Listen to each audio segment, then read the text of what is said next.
नमस्कार, मैं हूं आपके साथ महिमा गांधी। प्राइम टाइम राजस्थान में आपका स्वागत है। आइए रुक करते हैं खबरों का। और अब मेड़ता रोड से एक बड़ी खबर सामने आ रही है। मेड़ता रोड कस्बे के ग्राम पंचायत भवन में बाबा भीमराव अंबेडकर की 132वीं जयंती देर शाम को मनाई गई।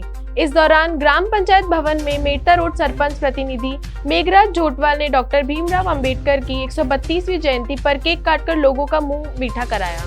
वहीं कार्यक्रम के बाद ग्राम पंचायत भवन के सामने मुख्य सड़क मार्ग पर रंग रंगीले आतिशबाजी भी की गई। ग्राम पंचायत द्वारा भीमराव अंबेडकर जयंती पर की गई आतिशबाजी को देखने के लिए सड़कों पर सैकड़ों लोग एकत्रित हो गए तथा रंग आतिशबाजी का लुत्फ उठाया। आतिशबाजी करने तथा केक काटने के पूर्व उपस्थित वक्ताओं ने अपने विचार व्यक्त किए। इस दौरान मेड़ता रोड सरपंच प्रतिनिधि मेघराज जोटवाल ने कहा कि बाबा साहेब के सिद्धांतों पर चलते हुए आज की युवा पीढ़ी को शिक्षा की महती आवश्यकता है।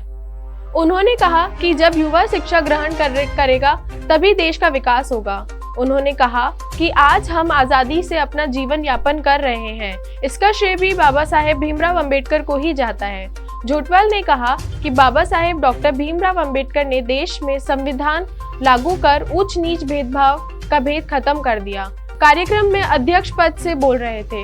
वहीं कार्यक्रम के मुख्य अतिथि रहे गौशाला सचिव आनंद सिंह चंदावत ने कहा कि अगर देश का स्वर्णमयी विकास चाहते हो तो बाबा साहेब भीमराव अंबेडकर के रास्ते पर चलते हुए ऊंच नीच भेदभाव का चलन खत्म करना होगा, तभी देश विकास कर सकेगा। चंदावत ने कहा कि देश के लिए बाबा साहेब भीमराव द्वारा दी गई कुर्बानियों को कभी भुलाया नहीं जा सकता। मेड़ता रोड से एजाज अहमद उस्मानी की रिपोर्ट। चुनावी साल में सत्ताधारी पार्टी में भारी अंदरूनी खींचतान के बीच कई तरह की तैयारियां चल रही है। मंत्रियों के कामकाज और जनता में परसेप्शन को लेकर एक गोपनीय रिपोर्ट तैयार करवाई गई है। यह रिपोर्ट हाईकमान की टेबल पर पहुंच चुकी है। रिपोर्ट में कई मंत्रियों का जनता को के बीच परसेप्शन खराब बताते हुए बदलने तक की सलाह दी गई है। इसकी भनक कई मंत्रियों को भी है, लेकिन सब बेपरवाह हैं क्योंकि सत्ताधारी पार्टी में इस तरह की कई रिपोर्ट पहले भी बनी, लेकिन उन पर एक्शन कुछ नहीं हुआ। इस बार कहा जा रहा है कि चुनावी साल होने से शायद रिपोर्ट पर कुछ हो जाए। नए जिलों की घोषणा के बाद अब उनमें कलेक्टर एसपी लगाने की तैयारी चल रही है। नए जिलों पर रोज नए फॉर्मूले आ रहे हैं। ग्राउंड से विरोध के साथ सियासी नफे नुकसान का आकलन कर लिया गया है। अब नया फॉर्मूला दिया गया है कि पहले फौज में केवल बिना विवाद वाले चुनिंदा जिलों में ही कलेक्टर एसपी लगाए जाएं, बाकी का बाद में देखा जाएगा। सरकार के सयानों का सुझाव है कि चुनावी साल में बर के छत्तों में हाथ डालने से बचा जाए। जिन जिलों के कोई विवाद नहीं है, पहले फेज में केवल उनमें ही कलेक्टर एसपी लगाने की रणनीति है, बाकी में वेट एंड वॉच की रणनीति अपनाने का सुझाव है। तब तक चुनाव आ जाएंगे। सयानों का इस सुझाव पर अगली आईएएस आईपीएस लिस्ट में अमल होने की संभावना है। प्रदेश के मुख्य को इन दिनों चुनावी तैयारियों के साथ सरकार रिपोर्ट करवाने के लिए फॉर्मूले की तलाश है। मुख्य से मिलने वाले सियासी लोगों से भी रिपोर्ट फॉर्मूले पर डिस्कशन जरूर होगा। हमारे देश में तो राय देने वाले की कहाँ कमी है, तो मुख्य के पास भी सरकार रिपीट करवाने के फॉर्मूलाज की लाइन लगी है। सरकार की लोक लुभावन योजनाओं को कैंप लगाकर जनता तक पहुंचाने की इस फॉर्मूले का रिजल्ट माना जा रहा है। मुखिया ने महंगाई राहत कैंप को लेकर प्रेस कॉन्फ्रेंस बुलाई तो इस बार नजारा बदला हुआ था। मंच पर केवल एक कुर्सी और एक ही चेहरा था। मुखिया अब तक अपने मंत्रियों को साथ लेकर योजनाओं की प्रेस कॉन्फ्रेंस बिठाते थे, लेकिन इस बार रणनीति बदली थी। छवि चमकाने वाले ने राय दी थी कि सरकार की स्कीम के साथ मुखिया की ब्रांडिंग भी मजबूत होनी चाहिए, मजबूत बनाई जाए। मुखिया ब्रांड बनेगा तभी तो सरकार की ब्रांड वैल्यू मजबूत होगी। छवि चमकाने वाली कंपनी का यह तरीका मोदी मॉडल से मिलता जुलता है। खबर नागौर के मेड़ता सिटी से है। स्टेट हाईवे 39 का कार्य अब पकड़ने लगा है गति। मेड़ता रोड कस्बे में सड़क की खुदाई हुई शुरू। मेड़ता सिटी से मुंडवा तक स्वीकृत स्टेट हाईवे 39 का कार्य धीरे धीरे अब गति पकड़ने लगा है। इसी कड़ी में मेड़ता रोड की सीमा से रूण की तरफ सड़क की खुदाई शुरू कर दी गई है। वहीं रेलवे प्लेटफॉर्म मेड़ता रोड पर पीराराम जी की प्याऊ कुंपड़ावास तक डामर सड़क लगभग बना दी गई है। हालांकि बीच में काफी महीनों तक कार्य बंद होने के कारण चालकों और ग्रामीणों को बेहद परेशानी का सामना करना पड़ रहा था, मगर अब चल रहे कार्य से लग रहा है कि पेट्रोल पंप से मेड़ता रोड होते हुए रूण गांव तक 1 महीने में ये सड़क बनकर तैयार होने की उम्मीद है। इसी प्रकार गांव रूण में सीसी सड़कों के दोनों तरफ पटरी बनाने का कार्य भी अब पूरा होने पर है। विभाग के अधिकारियों ने बताया कि निर्माण कार्य के तहत पुरानी सड़क उतनी ही तोड़ी जाएगी जिस पर ठेकेदार कार्य शुरू कर सके। इस कार्य के होने के बाद आगे की सड़क की खुदाई शुरू की जाएगी। उसके बाद आगे की सड़क का नया कार्य शुरू होगा। इस प्रकार सड़क बनाने के ये नियम मेड़ता सिटी में से मेड़ता रोड, गुंगणा, रूण, खजवाना होते हुए मुंडवा तक जाने वाली है। 61.20 किलोमीटर यह शानदार सड़क बनेगी, जिसकी लागत 61.20 करोड़ रुपए है। नियम के तहत डामर की चौड़ाई 7 मीटर रहेगी। इसी प्रकार पटरी समेत 10 मीटर नई सड़क की चौड़ाई होगी। आवश्यकता अनुसार गांव या शहर में सीसी सड़क, बरसात के पानी की निकासी, स्पीड ब्रेकर बनाने होंगे। इसी प्रकार रोड मैप के अनुसार बीच में आने वाले अतिक्रमण हटाए जाएंगे। इनका कहना है कि कार्य निर्धारित अवधि के तहत करने के लिए ठेकेदारों को बोला हुआ है। इसी प्रकार उच्च क्वालिटी का मटेरियल काम में लिया जा रहा है। पिछले दिनों इस सड़क की जांच के लिए उच्च अधिकारी भी आकर गए थे। मेड़ता रोड से गांगोन फांटा तक सड़क कार्य में कोई भी बाधा आएगी, उसको प्रशासन की सहायता लेकर दूर किया जाएगा। इसी प्रकार मेड़ता रोड में सड़क सीमा में आने वाले बिजली के पोल हटाने की कागजी कार्रवाई भी शुरू की जाएगी। शुभ 24 न्यूज के लिए मेड़ता से एजाज उस्मानी की रिपोर्ट। राष्ट्रीय स्तर की प्रथम ऑप्टिक एसोसिएशन का हुआ शुभारंभ। राजकीय चेयरमैन राजीव अरोड़ा रहे मुख्य अतिथि। भारत में अपने तरह का प्रथम ऑप्टिक एक्सपो 2023 का आज जयपुर में शुभारंभ हुआ। एक्सपो का उद्घाटन एक्सप्रेस प्रमोशन काउंसिल के चीफ और राजकीय चेयरमैन राजीव अरोड़ा ने किया। ऑप्टिक एक्सपो का आयोजन राजस्थान ऑप्टिशियन एसोसिएशन द्वारा किया गया। अध्यक्ष शांति स्वरूप महारवल, सचिव विनोद मित्रुका, कोषाध्यक्ष जगदीप सिंह, एसोसिएशन के मुख्य संरक्षक आनंद मेहरवाल, एसोसिएशन के एजुकेशन सचिव DS शर्मा बड़ियाल ने मुख्य अतिथि राजीव अरोड़ा एवं राजस्थान चैम्बर ऑफ कॉमर्स के चेयरमैन KL जैन का स्वागत किया और एसोसिएशन की गतिविधियों एवं भविष्य की योजनाओं से अवगत कराया। राजीव अरोड़ा ने राजस्थान सरकार की मिशन निर्यातक बने योजना से जुड़ने वाले व्यापारियों एक्सपोर्ट प्रमोशन काउंसिल की ओर से दी जाने वाली सुविधाओं के अवगत कराते हुए आयोजक एवं समस्त अतिथियों को धन्यवाद ज्ञापित किया। विदेश में बैठकर गैंगस्टर रोहित गोदारा के राजस्थान में धमकी देने का सिलसिला लगातार जारी है। जयपुर में एक प्रॉपर्टी बिजनेसमैन को गैंगस्टर रोहित गोदारा ने धमकी दी है। इंटरनेशनल मोबाइल नंबर से व्हाट्सएप कॉल पर 20 लाख रुपए मांगे हैं। धमकाया, जो कहा है वो कर देना। पीड़ित प्रॉपर्टी कारोबारी ने सिंधी कैंप जाने में गैंगस्टर रोहित गोदारा के खिलाफ एक्सटॉर्शन मनी मांगने का मामला दर्ज किया है। पुलिस ने बताया कि चूरू के सरदार शहर निवासी 31 वर्षीय प्रॉपर्टी कारोबार से एक्सटॉर्शन मनी मांगी गई है। प्रॉपर्टी कारोबारी जयपुर रेलवे स्टेशन के पास अपार्टमेंट में रहते हैं। शिकायत में बताया 26 मार्च को वो कांति नगर सिंधी कैंप स्थित अपने दूसरे मकान पर गए थे। शाम करीबी 6:39 बजे मोबाइल पर इंटरनेशनल नंबर से व्हाट्सएप मैसेज आया। मैसेज में पहले हाय और फिर रोहित गोदारा बीकानेर लिखा हुआ था। उसके 3-4 मिनट बाद ही व्हाट्सएप कॉल आया। कॉल उठाने पर सामने वाले ने खुद को रोहित गोदारा बीकानेर बोलना बताया। धमकी देते हुए 20 लाख रुपए की मांग की। रिपोर्ट में बताया, रोहित गोदारा ने प्रॉपर्टी कारोबारी से कहा कि सोच विचार कर अभी इसी नंबर पर वापस बता देना, वरना पछताना पड़ेगा। प्रॉपर्टी कारोबारी ने रोहित गोदारा से कहा, किस बात के 20 लाख रुपए, और मेरे पास इतने पैसे नहीं हैं।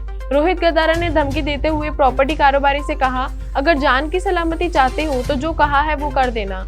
फिर फोन काट दिया। इससे पहले भी करीब 20-25 दिनों के अंतराल में 2 बार इसी प्रकार अलग अलग नंबरों से रोहित गोदारा ने व्हाट्सएप कॉल पर पैसे मांगे, लेकिन उससे नजरअंदाज कर दिया गया था। सिंधी कैंप थाने में पीड़ित ने 5 अप्रैल को शिकायत दी। पुलिस ने गैंगस्टर रोहित गोदारा के खिलाफ मामला दर्ज कर जांच चालू कर दी है। बता दें कि रोहित गोदारा विदेश में बैठकर गैंग ऑपरेशन कर रहा है। बीकानेर के रहने वाले गैंगस्टर रोहित गोदारा के खिलाफ रंगदारी वसूली के लिए धमकाने के दर्जनों मामले दर्ज है। गैंगस्टर रोहित गोदारा के खिलाफ रेड कॉर्नर नोटिस जारी कर दिया गया है। राजस्थान पुलिस के 1 लाख का इनामी मोस्ट वांटेड रोहित गोदारा की तलाश की जा रही है। शुभ 24 न्यूज के मैनेजिंग डायरेक्टर अमित त्यागी तथा रफ्तार न्यूज चैनल के मैनेजर डायरेक्टर गौरव कुमार अपनी टीम के साथ राजस्थान के राज्यपाल कलराज मिश्र से मिले। उन्होंने राज्यपाल से मिलकर 30 अप्रैल को होने वाले चैनल की वेबसाइट के उद्घाटन का निमंत्रण राज्यपाल को दिया। इस दौरान राज्यपाल ने शुभ 24 न्यूज की टीम के उद्घाटन के अवसर पर शरीक होने का भरोसा दिलाया। राज्यपाल से मिलने के दौरान शुभ 24 न्यूज के डायरेक्टर अमित त्यागी, रफ्तार न्यूज चैनल के डायरेक्टर गौरव कुमार, शुभ 24 न्यूज के मैनेजर अशोक कुमार तथा शुभ 24 न्यूज के कैमरामैन व इनपुट हेड राजकुमार सैनी मौजूद थे। आपको बता दें कि आगामी 30 अप्रैल को शुभ 24 न्यूज की वेबसाइट का उद्घाटन होने जा रहा है। शुभ 24 न्यूज की वेबसाइट के उद्घाटन पर राज्यपाल के पहुंचने की उम्मीद है। चैनल के वेबसाइट के उद्घाटन भी राजस्थान के राज्यपाल कलराज मिश्र ही करेंगे। ब्यूरो रिपोर्ट शुभ 24 न्यूज। कमजोर सीटों को जीतने की राष्ट्रीय स्तर पर बनी भाजपा की रणनीति के तहत केंद्रीय गृह मंत्री अमित शाह भरतपुर आ रहे हैं। राजस्थान के 7 संभागों में से भाजपा के लिए भरतपुर और जयपुर संभाग ही सबसे कमजोर कड़ी है। पिछले चुनाव में भरतपुर संभाग के 4 जिलों में से 3 जिले में भाजपा का खाता भी नहीं खुला था। भरतपुर, करौली और सवाई माधोपुर में भाजपा की स्थिति शून्य रही, जबकि धौलपुर में सिर्फ 1 सीट पर जीत मिली थी। बाद में इसी सीट से जीते शोभा रानी कुशवाहा को भी पार्टी से बाहर कर देने के कारण मौजूद समय में भरतपुर संभाग की 19 सीटों पर भाजपा का कोई विधायक नहीं है। इस बार भाजपा का पूरा फोकस सोशल इंजीनियरिंग के साथ बूथ मजबूत करने पर है। जिन संभागों में भाजपा की स्थिति कमजोर है, वहां पार्टी को मजबूती देने का जिम्मा खुद केंद्रीय नेतृत्व ने उठा रखा है। इसी रणनीति के तहत प्रधानमंत्री नरेंद्र मोदी से लेकर पार्टी अध्यक्ष जेपी नड्डा और केंद्रीय गृह मंत्री अमित शाह के राजस्थान में दौरे हो रहे हैं। केंद्रीय नेताओं के दौरों में उन्हीं क्षेत्रों को फोकस किया जा रहा है जहां भाजपा की स्थिति कमजोर है। मीणा गुर्जर और एससी बहुल्य पूर्वी राजस्थान में भाजपा की स्थिति बेहद कमजोर होने के कारण ही केंद्रीय नेताओं ने इस क्षेत्र में बार बार दौरे हो रहे हैं। सवाई माधोपुर में राजस्थान अध्यक्ष जेपी नड्डा का दौरा पहले ही हो चुका है। इसके बाद फरवरी में प्रधानमंत्री मोदी भी दौसा में सभा कर चुके हैं, जिसमें भाजपा ने पूर्वी राजस्थान के 8 जिलों से भीड़ जुटाकर खुद की स्थिति मजबूत करने की कोशिश की थी। अब शाह भरतपुर आ रहे हैं। पिछले चुनाव में भरतपुर संभाग भाजपा के लिए सत्ता से बाहर होने का बड़ा कारण बना था। यही पार्टी को पूरी तरह शिकस्त झेलनी पड़ी। 2013 के चुनाव में जहां 19 में से बीजेपी ने 11 सीटें जीती थी, वहीं 2018 के चुनाव में महज 1 सीट पर अटक गई। यह सीट धौलपुर सीट थी, जहां से शोभा रानी कुशवाहा भाजपा के टिकट पर जीती थी। बाद में शोभा रानी ने राजस्थान चुनाव में फोर्स वोटिंग करके कांग्रेस के उम्मीदवार के पक्ष में मतदान किया, जिसके कारण भाजपा ने उनको पार्टी से बाहर कर दिया। यानी भरतपुर संभाग में आज की स्थिति में बीजेपी का कोई विधायक नहीं है। सीएम अशोक गहलोत के नजदीकी कांग्रेस नेता और agriculture association company of India के फाउंडर चेयरमैन रहे सुपारस भंडारी ने 20 सूत्री कार्यक्रम समिति में जिला मेंबर बनने पर नाराजगी जताई है। सुपारस भंडारी ने बिसुका जिला मेंबर जैसे राजनीतिक नियुक्ति देने को खुद की तौहीन बताते हुए मुख्यमंत्री अशोक गहलोत के तल्ख लहजे में चिट्ठी लिखी है। सुपारस भंडारी ने उन्हें तल्ख चिट्ठी में सोशल मीडिया पर भी डाला है। वो 2013 में विधानसभा का चुनाव लड़ चुके हैं। उन्होंने कहा कि मैंने कभी आपसे पद मांगा नहीं, तो अब ये सब किसने करने को कहा। सुपारस भंडारी ने सीएम को भेजे लेटर में लिखा, मुझे फोन पर बताया गया कि जोधपुर जिले के 20 सूत्री कार्यक्रम के क्रियान्वयन के लिए एक कमेटी गठित की गई है। इसमें सलीम भाई के साथ मुझे भी 12वें नंबर पर सदस्य मनोनीत किया गया। ऐसा लगता है आपसे चर्चा करके ये लिस्ट नहीं बनाई गई है। इस नियुक्ति से मुझे बहुत आघात पहुंचा है। आप ऐसा क्यों करेंगे? मैं आज भी यही मानता हूं कि मुझे नीचा दिखाने के लिए ये किसी नादान की करतूत है। आप तो हमेशा मेरा दर्जा बढ़ाने में थे। भंडारी ने लिखा, यहाँ तक कि इस बार वाले कार्यक्रम में भी आपने तो मुझे एक कमेटी का चेयरमैन बनाने का ऑफर दिया। उसे भी मैंने राजनीतिक हित में न मानकर बाहर से ही उस विषय में जो मदद कर सकता था की। उसके बाद आप कुछ नहीं दे पाए, उसका मुझे कोई रंज नहीं है। तो ऐसा क्यों हुआ? आप तुरंत आदेश में से मेरा नाम हटा दें। आप तुरंत आदेश में से मेरा नाम हटाने का आदेश दें। भंडारी ने सीएम को लिखा, आप आंकलन कीजिए, आपको इर्द गिर्द कौन ऐसे लगता है, क्योंकि मैंने तो जीवन में जानबूझकर कभी किसी का बुरा नहीं किया, करना तो दूर सोचा भी नहीं। ऐसे लोगों के मंसूबे को नस्त नाबूद करने के लिए ये संदेशा मैं खुद वायरल कर रहा हूँ, ताकि लोगों को पता चले। कोरोना की अप्रैल में रफ्तार तेज हो गई है। मात्र 10 दिन में राजस्थान के 23 जिले रेड जोन में पहुंच चुके हैं। 1 अप्रैल से राजस्थान का एक भी जिला रेड जोन में नहीं था।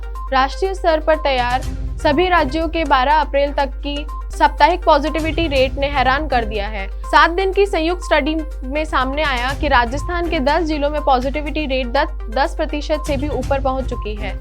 चित्तौड़गढ़ 27.47% के साथ सबसे ज्यादा संक्रमित जिला पाया गया है।